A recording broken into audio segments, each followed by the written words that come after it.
Well, this morning or today, we're going to be multiplying decimals.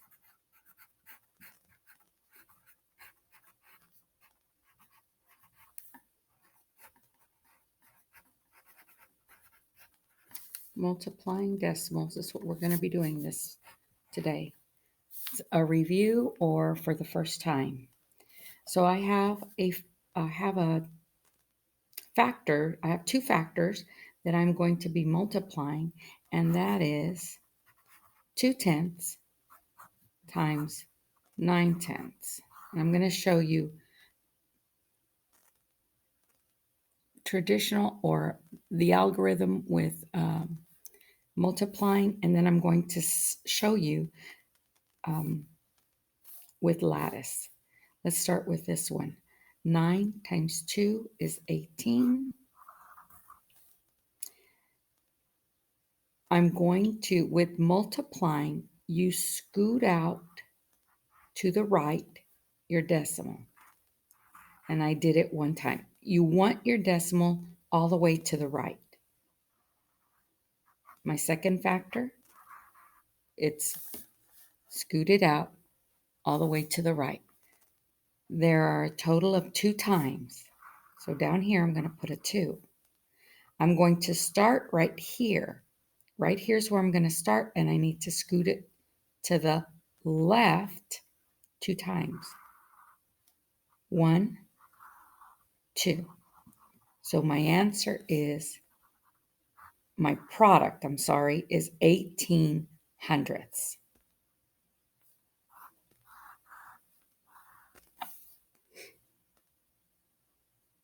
Now let's try one with 2 digits in the first factor.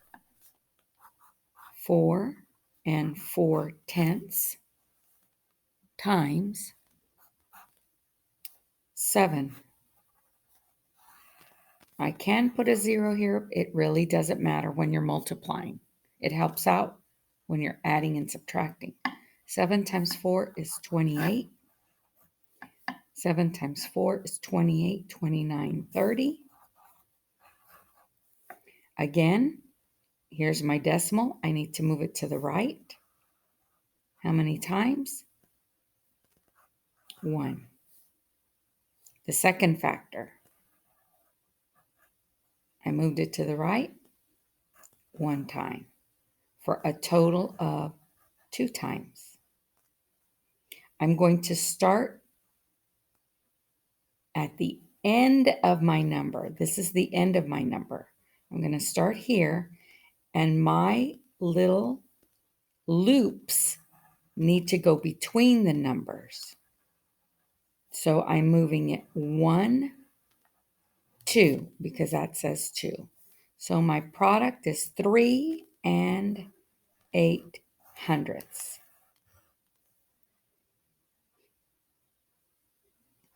So now I want to try one where I have a whole number as one of my factors. If my whole number is 5 and I'm multiplying it by 9 1/10, and my second factor is a whole number, it's 5.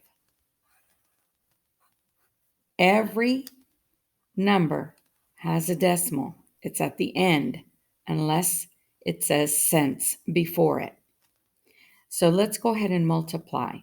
5 times 1 is 5. 5 times 9 is 45. Here, I'm going to move my decimal how many times? 1. I must show that I moved it once. You need to make sure that when you have a whole number that you remember the decimal is already at the end. So you don't need to move it. You don't need to move it. Then you have 1, because you bring it down 1, you're moving your decimal. You start here, you move your decimal in 1. My product is 45 5/10. If you need more examples, be specific and ask, what type of example you need. Remember, you can rewind, you can stop, you can go back, refresh the video, and have a good day.